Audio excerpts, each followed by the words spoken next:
రానున్న స్థానిక సంస్థల ఎన్నికల్లో గ్రామస్థాయి నుంచి మున్సిపాలిటీల వరకు కూటమి అభ్యర్థులదే విజయమని టీడీపీ ఎంపీ కలిశెట్టి అప్పలనాయుడు ధీమా వ్యక్తం చేశారు.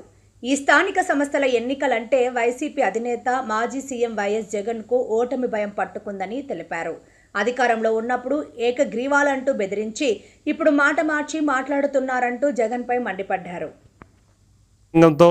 అప్పుడు యంత్రాంగంతో భయభ్రాంతులు గురి చేసి తెలుగుదేశం పార్టీ అభ్యర్థుల్ని నామినేషన్ వేయకుండా ఎన్నెన్నో సంఘటనలు జరిగాయి. ఆ నామినేషన్ పత్రాలు కూడా సించివేశారు. ఆ సంఘటనలు కూడా మన కళ్ళ ముందు కనిపిస్తున్నాయి. సరే, ఆ రోజు ప్రజామోదం లేకుండా ఏకగ్రీవం చేయించుకొని కనీసం ఆ ప్రకటన కూడా కట్టుబడి లేకుండా కనీసం ఆ పంచాయతీలకు కానీ నిధులకు ఇవ్వలే. ఇదేదో నేను చెప్పిన మాట కాదు.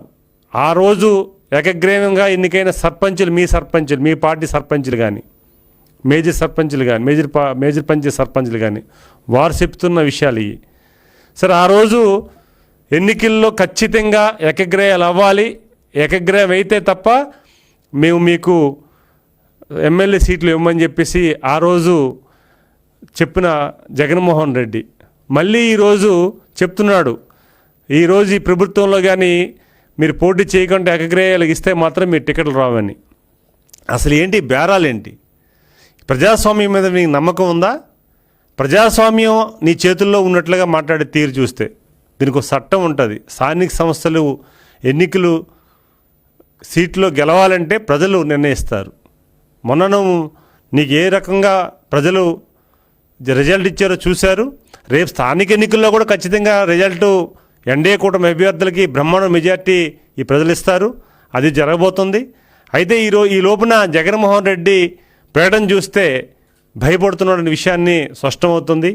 ఖచ్చితంగా ఏకగ్రీవాలను ప్రోత్సహించాలి. అదే సమయంలో దౌర్జన్యాలకి, భయభ్రాంతులకు గురి చేసి నీలాగా ఏ పరిస్థితుల్లో కూడా అది ఎన్డీఏ కూటమి చేయదు. ప్రజాస్వామ్యబద్ధంగా ప్రజలు తీర్పు ప్రకారంగా జరుగుతుంది. రేపు కూడా తెలుగుదేశం పార్టీ కానీ, ఎన్డీఏ కూటమి కానీ మేము కూడా సీట్లు కూడా ఇచ్చేది ప్రజలే, పార్టీలు కాదు. ప్రజల అభిప్రాయ సేకరణ ప్రకారంగా ప్రజలు నచ్చిన వ్యక్తికే ఖచ్చితంగా తెలుగుదేశం పార్టీ, మా గౌరవ జాతీయ అధ్యక్షుల వారు, మా వర్కింగ్ ప్రెసిడెంట్ గారు కావచ్చు, లేకపోతే మా పార్టీ అధ్యక్షులు కావచ్చు, వీరెవ్వరు, మీ ముగ్గురు కూడా మా పార్టీ పెద్దలు కానీ ఖచ్చితంగా ప్రజాభిప్రాయ సేకరణ తీసుకొనే ప్రజల ఆమోదం తెలిపిన వ్యక్తికే మేము సీట్లు ఇస్తాం. అదే సమయంలో ప్రజలు కూడా ఖచ్చితంగా ప్రజాసేవకు అంకితమైన ఎన్డీఏ కూటమి అభ్యర్థుల్ని గెలిపించడానికి సిద్ధంగా ఉన్నారు. ఎందుకంటే ఈరోజు మేము వేసిన రోడ్లు కానీ, గ్రామాల్లో కాలువలు కానీ, ఈరోజు మున్సిపాలిటీల్లో చేసే అభివృద్ధి కార్యక్రమాలు కానీ ఈరోజు ప్రజలు ఆ ప్రజల ద్వారా రేపు ఓట్లు రాబోతున్నాయి. ఖచ్చితంగా బ్రహ్మాండమైన మెజార్టీ రాబోతుంది. మేము 2014-19లో 25,000 కిలోమీటర్లు మేము రోడ్లు, కాలువలు నిర్మించాం. మీ టైంలో 2019-24 మధ్యలో కేవలం 1,800 కిలోమీటర్లు మాత్రమే మీరు నిర్మించారు. అది కూడా ప్రజలు గమనిస్తున్నారు. ఈ 2 సంవత్సరాల్లో, ఈ 2 ఇయర్స్లో మేము ఎన్డీఏ కూటమి ప్రభుత్వం, ఈరోజు గౌరవ ముఖ్యమంత్రి చంద్రబాబు నాయుడు గారు, ఉప ముఖ్యమంత్రి పవన్ కళ్యాణ్ గారు, బీజేపీ నాయకత్వం, మంత్రులు అందరూ కూడా సమిష్టిగా ఈరోజు ఈ రాష్ట్రాన్ని ఈ 2 సంవత్సరాల్లోనే మేము దాదాపు 4,000 కిలోమీటర్లు పైబడి మేము ఈరోజు రోడ్లు నిర్మించాం, కాలువలు.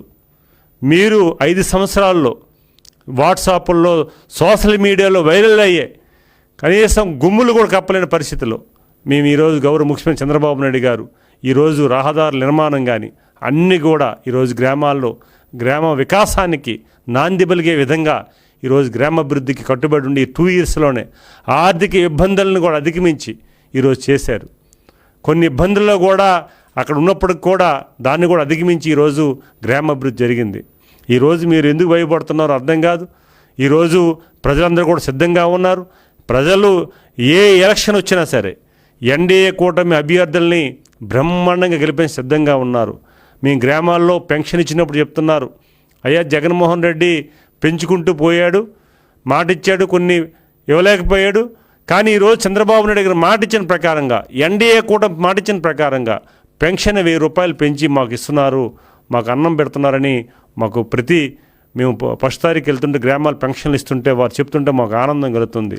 గ్రామాల్లో ఈరోజు రోడ్లు శిథిలావస్థ చేరుకున్న రోడ్లు కాలువలు అన్నీ కూడా చేస్తుంటే వారందరూ కూడా మాకు గ్రామాలు వెళ్తున్న స్వాగతం పలుకుతున్నారు, బ్రహ్మరథం పడుతున్నారు. అదే మాకు ఒక కాన్ఫిడెన్స్. ఎందుకంటే ఈరోజు మొన్ననే ఓ 3 days బ్యాక్ మా యువనాయకుడు నారా లోకేష్ గారు విజయనగరం పర్యటనకు వస్తే విజయనగరంలో తండోలుగా జనాలు వచ్చి మహిళలు యువకులు వీరందరూ వచ్చి స్వాగతం పలికి మీ ప్రభుత్వం పట్ల ముఖ్యమంత్రి గారి పట్ల ఎన్డీఏ కూటమి ప్రభుత్వం పట్ల మేము చాలా విశ్వాసంతో ఉన్నాం, ఈరోజు మీరు ఇచ్చిన మాట ప్రకారంగా అన్ని అభివృద్ధి కార్యక్రమాలు చేశారని వారు చెప్తుంటే మాకు రేపు విజయనగరం ఒక ఉదాహరణ చెప్తున్నాను. ఒక విజయనగరంలో ఉన్న మా నగరపాలక సంస్థ బ్రహ్మాండమైన మెజారిటీ మేము గెలుచుకుంటున్నాం, కార్పొరేట్లను గెలిపించుకుంటున్నాం. ఖచ్చితంగా అన్ని స్థానాలు కూడా ఈరోజు అందరం కూడా ఈరోజు ప్రజలందరూ కూడా ఎదురు చూస్తున్నారు. మా కష్టానికి ప్రతిఫలంగా ఓటు రూపంగా ఇవ్వడానికి ప్రజలు సిద్ధంగా ఉన్న విషయాన్ని కూడా మేము మీ దృష్టిలో పెడుతున్నాం. జగన్మోహన్ రెడ్డి తెలుసుకోవాల్సిన విషయం ఒకటి ఉంది. ఈరోజు మీకు ఎమ్మెల్యేగా పులివెందుల ప్రజలు ఎన్నుకొని మీరు ఏ ఘనకార్యం చేశారో ప్రజలు చూస్తున్నారు. ఒక పులివెందుల ప్రజలే కాదు, రాష్ట్ర ప్రజలందరూ కూడా గమనిస్తున్నారు. ఈరోజు అసెంబ్లీకి వెళ్ళకుండా ఒక పక్క అసెంబ్లీ జరుగుతుంటే మరో పక్క కూర్చొని అక్కడ ఈరోజు తాడేపల్లి ప్యాలెస్లో మీ ప్రెస్ మీట్లు చూస్తున్నారు, మీ ప్రెస్ మీట్లో అభియోగాలు చూస్తున్నారు. ఈరోజు ప్రభుత్వం పట్ల మీరు ఏ రకంగా మాట్లాడుతున్నారో అది కూడా గమనిస్తున్నారు. ఈరోజు గౌరవ ముఖ్యమంత్రి చంద్రబాబు నాయుడు గారి పట్ల దేశం మొత్తం ప్రపంచం మొత్తం ఒక నెంబర్ 1 స్థానంలో ఈరోజు ఒక సీనియర్ ముఖ్యమంత్రిని పట్టుకొని అన్పార్లమెంట్లు మాడుతున్న విషయాన్ని కూడా ప్రజలు గమనిస్తున్నారు. ఈరోజు జగన్మోహన్ రెడ్డి చూస్తున్నారు. బెంగళూరుకు ఫుల్ టైం, తాడేపల్లి ప్యాలెస్కి పార్ట్ టైం వచ్చిన జగన్మోహన్ రెడ్డి చెప్తున్నాడు ఈరోజు స్థానిక సంస్థలు. మీకేం తెలుస్తుంది? ఈ రాష్ట్రంలో మీరు ఉంటాయి కదా ఈ 2 సంవత్సరాల్లో. ఈరోజు రాష్ట్రంలో ఏం స్వర్ణయుగం జరుగుతుందో మీరు చూస్తున్నారా? ప్రజలు ఈరోజు హర్షిస్తున్నారు, గౌరవిస్తున్నారు.